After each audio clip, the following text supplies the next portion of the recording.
A very good morning to all our Sports Today family members. What a night it was. It just ended about 4 hours, you may say about 8 hours ago, when the javelin event final happened. And what a final we were privileged to witness. It has been dubbed as the greatest javelin throw event in the modern Olympics at this point in time.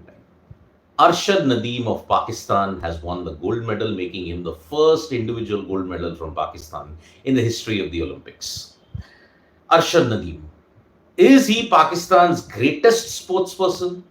Because you look at whatever has happened.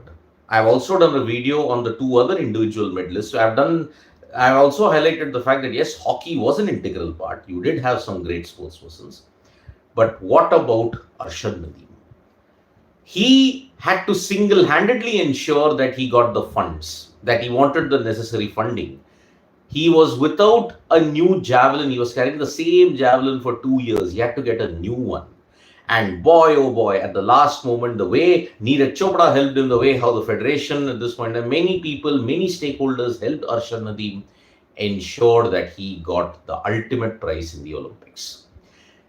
Ali Zafar, who's the Pakistan actor, he has stated that he is going to give him a cash prize of 1 million Pakistan rupees. And this is truly a remarkable sense of achievement. Pakistan has achieved what it could not do in its entire existence, win a gold medal individually. 9th August 2024 will always be remembered as one of the most memorable days for Pakistan after 14th August. So, Arshad Nadeem, there is a lot of talk on social media that whether he is the greatest Pakistan sporting personality after Imran Khan, because Imran Khan won them the 1992 World Cup. But many people are just saying Arshad Nadeem is the greatest sporting personality from Pakistan. Because of the way how he had to endure everything, because of the way how he fought the odds and overcame injuries to ensure that he is one of the best. 92.97, 91 meters. Truly a remarkable feat of human spirit, human strength, and human endurance.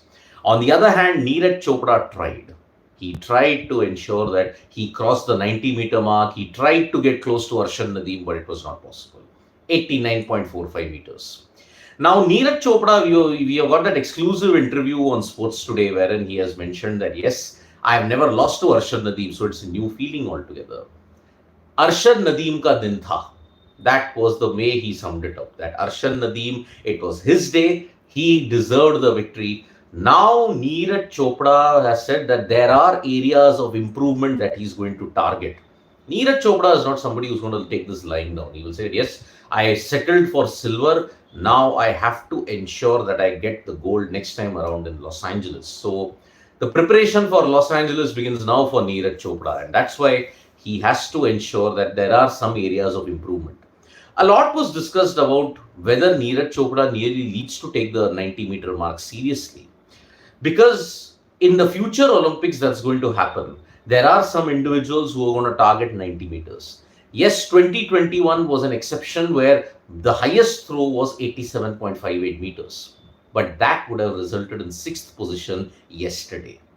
So that is why the competition is now increasing. The distances are increasing. So that is why Pakistan's Arshad Nadeem threw 2 throws of 90 meters to ensure the gold. Neeraj Chopra and the rest just managed 89.45 and Anderson Peters managed 88.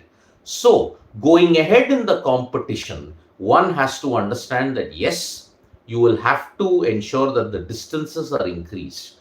Modern javelin might become tougher in the coming 4 years, which is why in the coming 4 years, Neeraj will have to target 90 meters on a consistent basis if he wants to have a medal. Maybe the likes of Vedlesh, Anderson Peters, they all will be aiming to hit 90 meters yet again.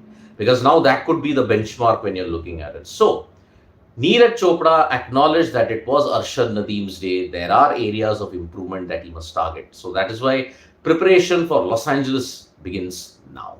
So that is the way we are looking at it. Now, as far as India is concerned in the Olympics, you are basically staring at 2 days. Third day will be possible only if one individual does well in wrestling. So there are only 3 events left for India today. One is Aditi Ashok and Diksha Dagar in golf. The third day is going to come today. But then they are tied 14th at this point in time in golf. So that is why it's going to be very difficult for them to make a big surge in the medal rounds. But never say never, anything can happen. Then you have got the men's and women's 4 by 400 meter relay. Now that is a bit difficult considering the competition that they have. So that's why maybe they could make it to the repechage round. If they do that, they'll have to be in the top two in the repechage events. Maybe the system itself is different. 4 by 400 meter relay, it looks difficult for them to get into the final. But the main thing today will be two things. Aman Sehrawat, who's in the 57 kilo freestyle category, he will be up against bronze. So that is why in the bronze medal repechage round, he is going to be up against a Puerto Rican who is unseeded. He is the favorite to win the bronze as well. So wrestling might actually get you a medal in the Paris Olympics 2024. In the repechage round, you could see Aman Sehrawat go ahead and do it. So Aman Sehrawat could give India a 6th medal in the Paris Olympics today. And after that, you've basically got on 10th Aditi Ashok and Diksha Dagar in golf.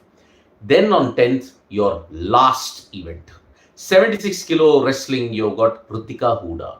Now, if Ritika Huda manages to do well, her final is on the 11th in the evening time at around 5:15. Your closing ceremony will be around 11 p.m. IST, and that is why the Paris Olympics will end by day after tomorrow. So today is the last event in athletics that you're looking at in Aditi in the men's and women's 4 by 400 meter relay. Aditi Ashok's event and Diksha Dagar's event will end on the 10th. By that time, you'll come to know whether they're in the top 3 situation. Then there is Aman Sehrawat and Ritika Huda. These are the 2 events that are left in wrestling for India. If Ritika Huda doesn't make it to the repechage round or in the medal rounds on 10th, India have no events on the 11th. So that is the thing at this point in time. Then there is at potentially 1:30 p.m. the hearing is going to start for Vinesh Phogat in CAS, Court of Arbitration for Sports. Now in the hearing, India have appointed a couple of lawyers who are going to represent IOA, but they will not be allowed to enter the building and they will not be part of the discussion because they are not affiliated with CAS. So Court of Arbitration for Sports, the hearing will happen today. Most likely you are going to get a decision by today evening. We don't know the time as to when it will happen, but CAS is expected to pronounce the verdict on Vinesh Phogat today.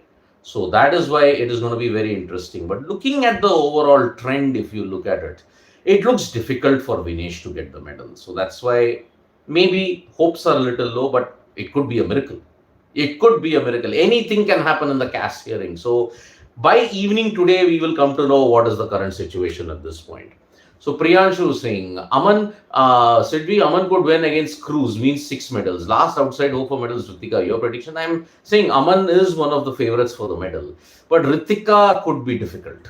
It will be difficult at this point. Please make a video appraisal of all Indian contingent. Jaideep Patidar saying, well, Jaideep Patidar, I'm going to make it after 10th. Because by that time, we will come to know whether we will have yet another medal or we will not have yet another medal. So that is why looking at it on 11th, we will be doing the entire summing up. 6 potential 4th place finishes. You also got the key highlights. You got the key controversies also. You also got certain things. So those videos will come on Sunday after the end of the Olympics. So we will be doing the Indian contingent report card as to how they fared. If you end up with 6, you've actually gone back a couple of steps. If you end with 7, you've not made much progress when you look at Indian sports in the Olympics, despite all the accolades, despite all the infrastructure boosts that's there, despite all the private entrepreneurship that's coming in, you're still stuck in neutral when you look at it. If you win 8, still there is a bit of thing, but then you have to win 10. You have to at least go past double digits to ensure you are a superpower at this point. Priyanshu, reports of Antim getting banned true? No. The reports of Antim getting banned are not true. IOA has not released a statement, so we have to wait for it. Antim did mention in a video like why she could not do it. She was ill. She couldn't leave the Olympic Village, but then her sister got the accreditation, but unfortunately behind the accreditation's return, non-transferable. So that is why it was she was in huge trouble. Antim Panghal has had a disastrous Olympics. I mean, out in the first round itself, then her opponent lost the very next round, so no repechage round for her there. Then all the troubles outside, the troubled build up also. So that's why not a good Olympics at all for Antim Panghal to remember for all the off the mat and on the mat issues that's there. So today, 2 o'clock is the men's and women's relay qualification, 4 by 400 meter. Let's see how that pans out. Then 9 o'clock, maybe at 11, you will see Aman Sehrawat in action, maybe getting the 6th bronze. Thank you so much, folks, for joining us for this video. Subscribe to Sports Today for all the latest news and analysis. You can check out the exclusive interview that you got with Neeraj Chopra. And if you look at it, a lot of other stuff, including how Arshad Nadeem beat Neeraj Chopra, why this is a historic moment for Pakistan, a lot of ground reports from Paris. So do check that out. Last with Jaideep Patidar, sir, the curse of fourth position indicates what about future Olympic campaign? Doesn't indicate anything, Jaideep. You finished fourth. The 3 others really did well to beat you. In every Olympics, it could change. So that's why it doesn't indicate much. But yes, there is promise of improvement from the 2028 Paris. So bye-bye, folks, and see you more for a lot of sporting action throughout the day. Bye-bye.